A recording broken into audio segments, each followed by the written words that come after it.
देखिए, मैं आपको एक अर्ज़ करता हूँ, ये जितनी एप्लीकेशनें आई हैं ये सारे प्लांटेड लोग हैं। मैं आपके साथ फिगर शेयर करता हूँ, आप नोट कर लें।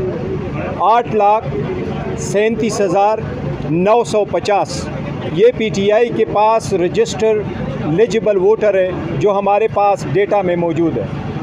एज़ चीफ़ इलेक्शन कमिश्नर उस डेटा का फिगर मेरे पास है, मैंने आपके साथ शेयर किया, उसका व्हाट्सएप भी आपके साथ शेयर कर लूँगा।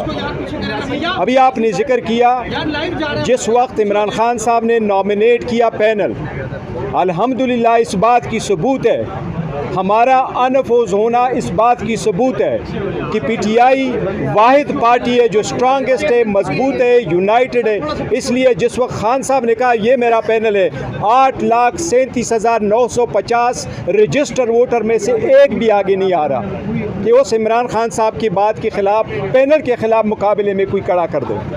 ये वो लोग हैं जो प्लांटेड हुए हैं। हमारे जसरा अली ज़फ़र साहब ने जिक्र किया, सारे इलेक्शन हमारे पैनल बेस है। एक पैनल के लिए ये कोई विलेज काउंसिल का इलेक्शन नहीं है, कोई एक बंदा आए और वो कहे मुझे नॉमिनेशन फॉर्म दो, मैंने इलेक्शन लड़ना है। वो पैनल बेस है। मिनिमम मेरे पास 20 बंदा आएगा कि ये हम 20 बंदे हमारी इलेक्शन के लिए, ये मेरा पैनल है। मैं सदर, मैं vice president, senior vice president, secretary वगैरह 30, ये इवन यहाँ भी 14 बंदे आए हुए हैं। ये सारे प्लांटेड है। हमारी इलेक्शन कमीशन से एक इस्तदा है कि कानून में लिखा हुआ है कि अगर इलेक्शन हुए हैं तो हमने भी इलेक्शन उस तरीके से करवाएं, उससे बेहतरीन जो 175 पार्टियों ने किया है। आप तारीख़ में न लिखे हुए कोई ऐसी सज़ा की तरफ न जाए जिस तरीके से आप सोच रहे हैं कि आप भला रोक लें। मेहरबानी करें, आप 5 जज साहिबान जो बैठे हैं 25 करोड़ आवाम को रिप्रेजेंट करते हैं, उनकी बुनियादी हकूक़ के मुताबिक आज भी मैंने रिक्वेस्ट की है कि बल्ले के निशान का सर्टिफिकेट फ़ौरन इशू किया जाए। ये मैं आपको जिक्र करता हूँ, ये बड़ा ज़रूरी हो जाए। इलेक्शन कमीशन के साए तले हम मौजूद है। मैं इलेक्शन कमीशन से एक और मुतालबा करता हूँ। आज हमारे एक डाई हार्ड वर्कर शेर अफजल मरवत को अरेस्ट किया गया, हम शदीद मजम्मत करते हैं उसको अरेस्ट किया गया। कोई भी आप कहते हैं कि हम लेवल प्लेइंग फील्ड देंगे, क्या आपने हमें लेवल प्लेइंग फील्ड दे दी? क्या आपने दूसरों को रैली और कन्वेंशन की इजाज़त दी हुई है? हमारे पास रैली और कन्वेंशन की इजाज़त है या नहीं है? क्या उनके पास गने थी? इसलिए ये जितना भी प्रोसेस हो रहा है, इसके साथ फ्री एंड फेयर इलेक्शन बहुत ज़्यादा इफेक्ट हो जाएगा। हमारी सारे हम कंटिन्यू करेंगे, कन्वेंशन करेंगे, इंशाल्लाह हम जाएंगे और आगे बढ़ेंगे।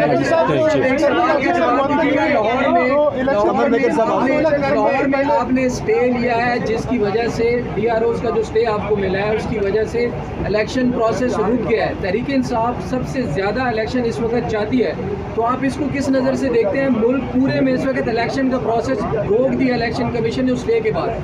जी देखिए, नंबर 1 तो पीटीआई ने फाइल नहीं किया वो केस जो है जी पाकिस्तान तहरीक इंसाफ, वो कौन सा केस की बात कर रहे हैं हम?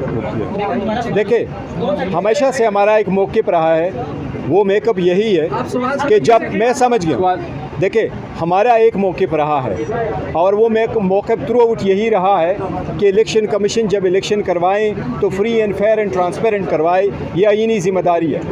अगर उसके लिए RO और डिस्ट्रिक्ट रिटर्निंग अफसर को आप जुडिशल ऑफिसर के बजाय, सेशन जजेस और सिविल जजेस के बजाय अगर आप DC और असिस्टेंट कमिश्नरों को लगाएं, वो एग्जीक्यूटिव के ऑफिसर्स होते हैं, वो कभी आपको फ्री फेयर ट्रांसपेरेंट इलेक्शन नहीं कराते।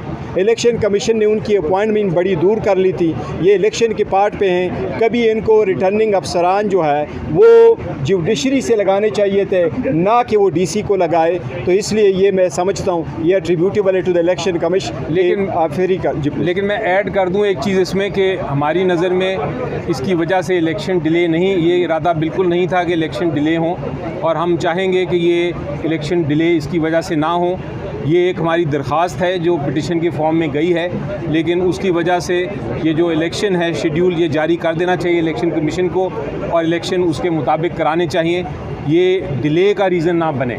गौहर साहब, जो लाहौर हाई कोर्ट वाला जो फैसला है वो दरख्वास्त पीटीआई को उसको ऑन करती है या नहीं, ये थोड़ा सा समझा दें। देखिए, दरख्वास्त वहाँ सबमिट हुई है, दूसरी एप्लीकेशन भी आई, लेकिन हमारा मौके पहले दिन से है और हमने इस पर स्टेटमेंट भी दी है कि हमें डिस्ट्रिक्ट रिटर्निंग अफसरान जो डीसीज़ है और रेवेन्यू के ऑफिसर है वो हमें कबूल नहीं थे, और हमारी रिक्वेस्ट यही थी, बल्कि ये सारी पार्टियों की यहाँ मुतफ़िका तौर पर जिस वक्त कोड भी बना था हम सब ने एक रिक्वेस्ट की हुई थी कि वो सरकारी बंदे ना हो, सरकार के बंदे क्या कैसे परफॉर्म करेंगे, बल्कि वो आदलिया से लिए जाएं। सिर्फ चंद ही तो लोग हैं, 266 बंदे आपने लेने थे, 266 जो है आप जुडिशरी से लेते, ये सब का मौके पर आए। अफकोर्स हम सारे, अगर दरख्वास्त हमारी गई है तो हम ऑन करते हैं। इलेक्शन नहीं होने चाहिए, डिले इलेक्शन की वजह से नहीं। देखिए, हमारी अदलिया से इंशाल्लाह पहले के ख़िलाफ़ देखें ना, कोशिशें तो की जा रही है, लेकिन हमारा अदलिया पे पर भी एतमाद है। इंशाल्लाह ताला अदलिया हमें सपोर्ट करेगी। ये नहीं हो सकता कि ऐसी बहाना करे, पहले आपने डिले इतना कर लिया और फिर आप कहे कि आपने इलेक्शन नहीं होल्ड करवाया। इतने free and fair transparent election किसी ने नहीं करवाए, आप सारे लोग गवाह हैं। कौन सा काम था जो आपकी नज़रों के सामने नहीं था? क्या शेड्यूल आपके सामने अनाउंस नहीं हुआ था? अली ज़फ़र साहब ने अनाउंस नहीं किया था डेट का? क्या शेड्यूल शेयर नहीं हुआ था? क्या लेटर इलेक्शन कमीशन को सिक्योरिटी के लिए जो लिखा गया वो आप लोगों के थ्रू नहीं गया था? इलेक्शन कमीशन का लेटर हमारे पास आया, क्या वो आपके थ्रू नहीं था? हमने वेन्यू जब शेयर किया पेशावर पुलिस के साथ, KPK पुलिस के साथ, क्या आपके थ्रू नहीं हुआ था? क्या जितने लोग वहाँ जमा हुए थे सिर्फ रिजोल्यूशन के लिए, क्या ये नहीं थे? कौन सी पार्टी है जो अनअपोज इलेक्शन अगर हो वो फिर भी रिजोल्यूशन में करवाए कि क्या किसी को इतराज़ है? हमारे रूल्स में इतना तक लिखा हुआ है कि अगर अनअपोज पैनल भी आ जाए तो वोटिंग वेन्यू पे लोगों से रिजोल्यूशन पास कराया जाए कि क्या आपको इस पर कोई इतराज़ है। मैंने पहले भी जिक्र किया था, खान साहब जब उंगली उठाते हैं अपने वर्करों के ये मेरा पैनल है, कोई अपोजिशन में नहीं आएगा, जो इस बात की दलील है कि हमारी पार्टी मजबूत है और हमारे खिलाफ प्लांटेड लोग लाए गए हैं।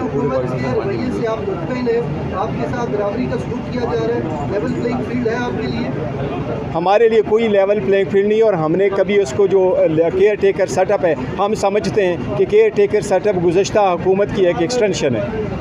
वैसे भी मेरा ख्याल है अगर आप इलेक्शन कमीशन के प्रोसेस रोक देने के अमल को किस नज़र से देखते हैं? दरख्वास्त पर पूरा प्रोसेस रोक दिया है, जबकि सुप्रीम कोर्ट के फैसले के बाद भी इलेक्शन नहीं करवाए थे। देखिए, आज भी इलेक्शन कमीशन के पास टाइम है, आज ही नए नोटिफिकेशन कर दे और जुडिशरी से लगा दे ताकि मैटर ख़त्म हो जाए और रिटन सक्सेस हो जाए। सदर मुमलिकत से आपकी मुलाकात हुई है, आप एक पार्टी के सरबराह भी है, बाकी सरबराह नहीं मिलते, ऐसा क्या डिस्कस हुआ? कुछ सियासी जमातें इस पर इतराज़ नहीं, देखो, जो सियासी जमातें इतराज़ करती हैं उनकी मर्ज़ी, वो हर चीज़ पे इतराज़ करती है बिकाज, लेकिन मैंने जो मुलाकात की है, मेरी चुप नहीं हुई, मुलाकात नहीं की है।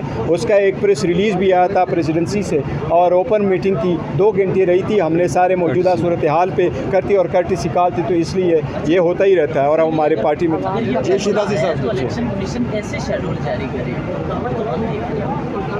कमीशन को मैं कह रहा हूँ कि कमीशन को RO अपॉइंट करने हैं तो DC के बजाय इनके पास लिस्टें पड़ी हैं, मैंने पुरानी भी लिस्टें पड़ी है, जुडिशरी से आज ही अपॉइंट करें। अगर इनका दिल है कि इलेक्शन डिले ना हो तो ये कर सकते हैं, अगर कोई बहाना ढूंढना है तो वो एक अलग बात है। बहुत शुक्रिया जी, थैंक यू।